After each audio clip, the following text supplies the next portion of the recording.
Alors salut à toi mon cher ami, sois le bienvenu dans cette nouvelle vidéo. Une vidéo si tu veux vraiment hyper importante. Hyper importante parce que si tu veux, là tu vois je suis bien calé, là j'ai réussi à me caler, peut-être que là j'ai le bon setup là pour te faire plus rapidement des vidéos. Tu sais c'est pas simple de trouver le bon endroit. Donc là si tu veux aujourd'hui je vais te parler de quoi? D'un truc vraiment qui... de rares cas, mais je suis obligé de t'en parler parce que si tu veux, moi je me chope un peu, je suis la personne, je me chope un peu toutes les merdes là. Donc au moins tu n'auras pas de problème avec moi, tous les coups durs je me les chope, c'est comme ça. Donc si tu veux, ben voilà, je vais t'en parler aujourd'hui, je vais te parler d'infringement mon cher ami. Tu te dis mais qu'est-ce qui se cache derrière ce terme complètement barbare et farfelu? Et donc si tu veux, je vais t'illustrer un peu ça de façon légèrement différente, de manière à ce que tu puisses comprendre un petit peu pourquoi il faut que tu sois vigilant. Dans l'idée, je m'explique, tu vends tes produits sur Amazon, tu as ton private label, c'est-à-dire que tu as créé ta marque, tu as enregistré, si tu es en France, tu as enregistré ta marque à l'INPI, et ensuite tu as suivi la procédure habituelle qui est de l'enregistrer au registre des marques auprès du Brand Registry, registre des marques Amazon. Tout ça pourquoi? Tout simplement pour te protéger des abrutis, mon cher ami. Et si tu veux, tout se passe bien pour toi, tu commences à faire des ventes, tu commences à te positionner, il passe des mois, et puis tout à coup tu te dis putain, j'ai renvoyé un stock, c'est quand même bizarre. Je fais beaucoup moins de ventes. Et qu'est-ce qui se passe pour toi, mon cher ami? Eh bien, je vais te le dire dès maintenant. Ce produit se vend bien. Nous allons le contrefaire. Et nous allons le mettre en vente. Et oui, comme ça, nous allons le concurrencer, ce pauvre vendeur. Monsieur Charlie, venez ici, nous allons le concurrencer. Il ne va rien savoir et nous allons récolter toutes les ventes. Voilà, mon cher ami, tu as compris ce qui se passe.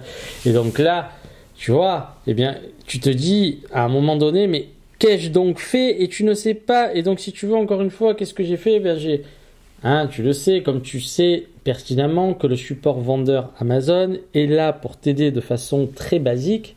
Mais quand ça devient un petit peu plus compliqué, tu as intérêt à te dépatouiller, soit par toi-même, soit avec moi. Et d'ailleurs, j'ai un projet là qui est en train de mûrir en tête, justement, pour vous aider à à avancer beaucoup plus rapidement. Mais bon, pour l'instant, c'est vraiment au stade de la nébuleuse, donc je vais pas t'en parler. Mais qu'est-ce qui se passe concrètement? Eh bien, tu vas devoir contacter le support vendeur qui va te dire que tu vas remplir une demande d'infringement. Qu'est-ce que c'est l'infringement? C'est-à-dire que tu vas signaler le vendeur frauduleux. Sauf que parfois, ça ne se fait pas comme prévu. C'est-à-dire que même si tu as fait tout ce qui était en ton pouvoir pour t'éviter ce genre de problème, ça te tombe dessus. Et quand ça te tombe dessus avec Amazon, il faut savoir qu'une très bonne chose, c'est que parfois ça peut durer des semaines. Et oui, mon cher ami, donc si tu veux, je suis en train de réfléchir à tout un plan d'attaque pour justement t'éviter par la suite ce genre de problème. Mais en fait, qu'est-ce qui s'est passé concrètement? C'est-à-dire que même si tu as ta marque dans de rares cas, mais je suis obligé de te prévenir, parce que ça peut t'arriver, c'est pour ça qu'il faut que tu sois toujours en constante surveillance sur tes listings.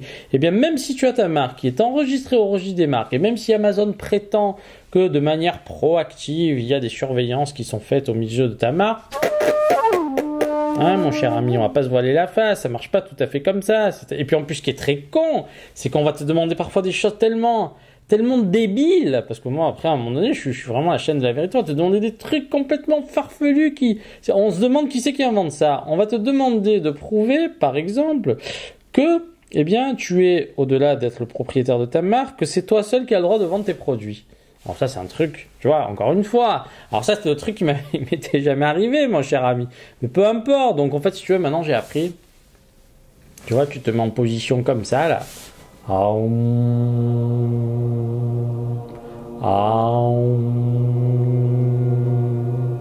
Et surtout, ne t'énerve pas, mon cher ami, parce que tu vas y laisser des plumes. Combien de fois je me suis énervé, après tu te sens pas bien, s'il te plaît, fais-moi plaisir. Tu vois, des fois, je comprends pas les gens quand je vois à la télé et tout. Il y a des gens, putain, ils sont en toute situation, putain, ils s'énervent pas. J'arrive pas à comprendre ça. Moi, j'ai envie de tout casser très rapidement. Et putain, ils sont comme ça, il leur arrive des fois des trucs de ouf. Ils bougent pas. Et ben là, franchement, je commence à comprendre pourquoi il faut pas bouger. Parce que si tu vas t'énerver, tu vas perdre. Je te le dis, tu vas perdre. Donc là, je t'ai mis un court extrait là, tu vois, du début de conversation qui qui va pas te faire avancer, mon cher ami. Ça doit faire au moins la 6 ou la 7e fois que j'ai contacté le support vendeur pour essayer de remuer les troupes. À chaque fois, tu tombes sur quelqu'un de différent. Les gens n'ont aucun pouvoir, comme tu le sais, parce que de service en service, ils n'ont aucune façon de communiquer, de se téléphoner. Donc, c'est des échanges de mails qui sont pas pris en compte. On a déjà ouvert des cas de tous les côtés. Foutage de gueule, mon cher ami. C'est pas pour ça que je vais laisser tomber, mais je suis obligé de te sensibiliser là-dessus. Donc, voilà, ce début de conversation.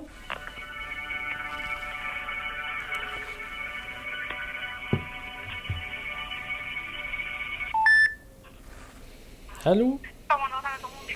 Oui, bonjour madame, je vous appelle pour un renseignement, j'ai un problème avec une marque là.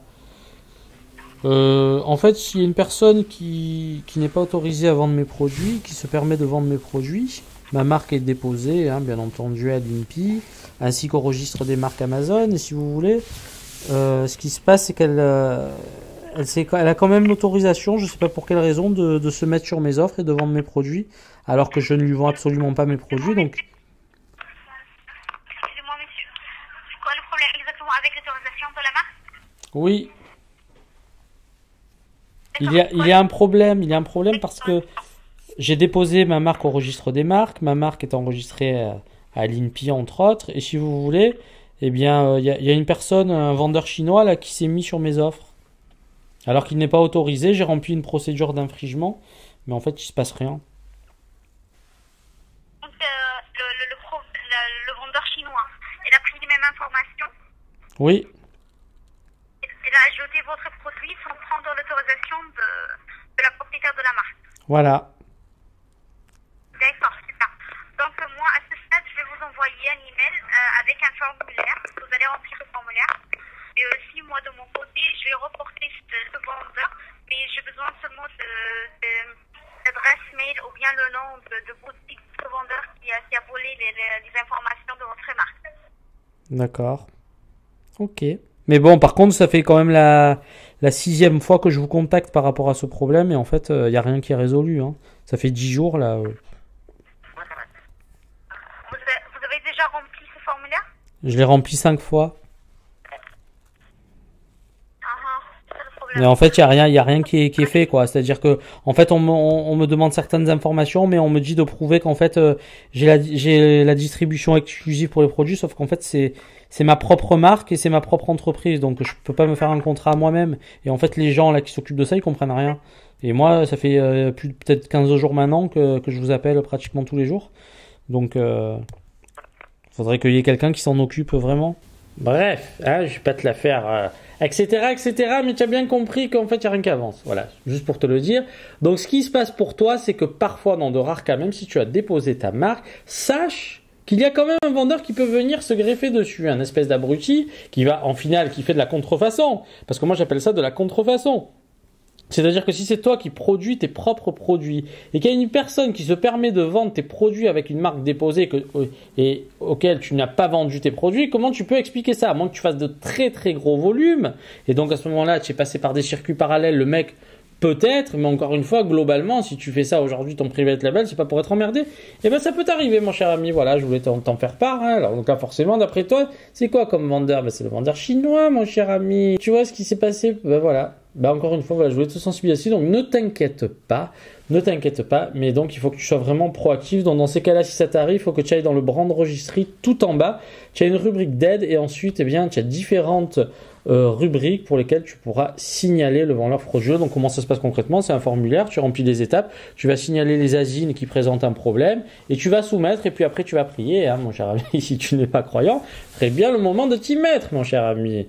Essaye de prier un petit peu le ciel pour qu'il te vienne en aide, parce que alors là, ça peut être un peu compliqué pour te dépatouiller. Donc je voulais t'en faire part, c'est très rare. Sache que c'est vraiment très rare, mais ça peut te tomber sur la gueule, comme ben là pour moi, c'est le cas. Donc là, si tu veux, bah, je t'en fais part, mon cher ami, je te fais des retours tic-tac, direct, au moins tu sais exactement ce qui peut se passer. Donc ne t'inquiète pas, par la suite, je suis en train de réfléchir à une armada d'une petite... je peux pas t'en dire plus pour l'instant, je te laisse dans le doute, hein, mais je suis en train de réfléchir à quelque chose qui peut être sympathique pour toi et qui pourra bien t'aider dans un avenir plus ou moins proche ou lointain, mon cher ami. On tease un petit peu, mais on va voir. Mais je suis en train de réfléchir à pas mal de choses en ce moment. Putain, mais j'ai tellement d'idées qu'en fait, mon problème, c'est que j'ai trop d'idées en même temps. Donc, il faut que j'arrive à me canaliser, que je prenne un papier, un stylo et que je note tout ce que j'aimerais te proposer. Et tu vas voir, il y a vraiment des choses très intéressantes. Bon, allez, je te dis à très bientôt pour une nouvelle vidéo. Mais sache que vraiment, le message, c'est de te dire que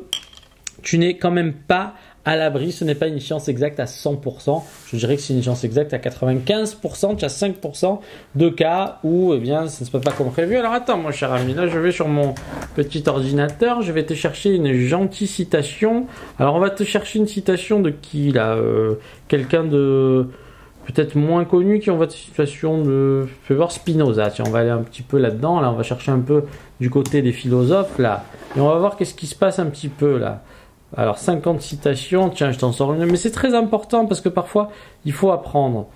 Donc là par exemple, c'est une citation qui peut être importante et qui dit qu'on ne désire pas les choses parce qu'elles sont belles, mais c'est parce qu'on les désire qu'elles sont belles, mon cher ami. Tu vois, là on s'éloigne un petit peu de l'aspect un petit peu trop carré du business, et là si tu veux c'est bien parfois de prendre un petit peu de légèreté. Et tiens, je t'en ai trouvé une deuxième là. Si vous voulez que la vie vous sourie, apportez-lui d'abord votre bonne humeur, mon cher ami. Donc ça c'est vraiment l'objet de la chaîne. Tu vois, moi j'essaie de t'amener de la bonne humeur, on se détend. Faire un business, ça n'a pas non plus, c'était tellement avec la petite cravate et le machin, ouais bon alors vous comprenez que là, non mon cher ami, moi si tu veux vraiment j'essaie de démocratiser l'accès à ce type de business et de le faire de façon sympathique sans pour autant être trivial, mon cher ami. Je te laisse méditer là-dessus, je te dis à très vite.